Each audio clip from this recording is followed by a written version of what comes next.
என் உயிரினும் மேலான அன்பு உடன்பிறப்புகள்.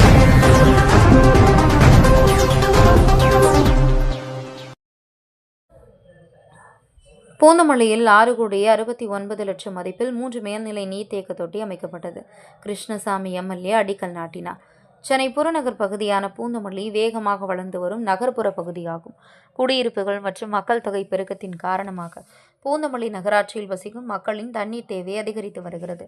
இதனை கருத்தில் கொண்டு பூந்தமல்லி நகராட்சிக்கு உட்பட்ட பகுதிகளில் புதிய ஆழ்துளை கிணறுகள், மேல்நிலை நீர்த்தேக்க தொட்டிகள், குடிநீர் குழாய் வசதி போன்ற வசதிகளை ஏற்படுத்தி பொதுமக்களின் தண்ணீர் தேவையை பூர்த்தி செய்ய நகராட்சி நிர்வாகம் நடவடிக்கை எடுத்து வருகிறது. அதன் தொடர்ச்சியாக பூந்தமல்லி நகராட்சிக்கு உட்பட்ட நண்பர்கள் நகர் பகுதியில் 5 லட்சம் லிட்டர், சுந்தர் நகர் பகுதியில் 5 லட்சம் லிட்டர், பிராடி சாலை பகுதியில் 7 லட்சம் லிட்டர் கொள்ளளவு கொண்ட 3 மேல்நிலை நீர்த்தேக்க குடிநீர் தொட்டிகள் கட்டுவதற்கு முடிவு செய்யப்பட்டது. இதனையடுத்து 15வது மாநில வளர்ச்சி நிதியின் கீழ் மொத்தம் 6,69,00,000 நிதி ஒதுக்கீடு செய்யப்பட்டு ஒப்பந்ததாரருக்கு பணியாணை வழங்கப்பட்டது.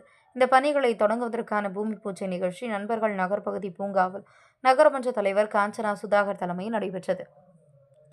இதில் நகர திமுக செயலாளர் GR திருமலை, நகரமன்ற துணைத் தலைவர் ஸ்ரீதர், நகராட்சி ஆணையர் சரவணகுமார், மாவட்ட பிரதிநிதி லயன் சுதாகர் ஆகியோர் முன்னிலை வகித்தனர். இந்நிகழ்ச்சியில் பூந்தமல்லி கிருஷ்ணசாமி எம்எல்ஏ சிறப்பு அழைப்பாளராக கலந்து கொண்டு பூமி பூஜை செய்து அடிக்கல் நாட்டினார். இதில் நகர நிர்வாகிகள் தாஜுதீன், துரைபாஸ்கர், அப்ப ஸ்டாலின், டெல்லி ராணி, மலர்மன்னன், அசோக்குமார், புண்ணியகோட்டி, அன்பழகன், சவுந்தரராஜன், வின்ஃபிரட், நெல்சன், தங்கம், திருமலை, ராஷிக், ஜெயசீலன், விமல் ஆனந்த், யுவராஜ், ஐயப்பன் மற்றும் திமுக நிர்வாகிகள், நகராட்சி சுகாதார அலுவலர் கோவிந்தராஜ், சுகாதார ஆய்வாளர் ஐயப்பன், நகராட்சி பணியாளர்கள் உட்பட பலர் கலந்து கொண்டனர். என் உயிரினும் மேலான அன்பு உடன்பிறப்புகள்.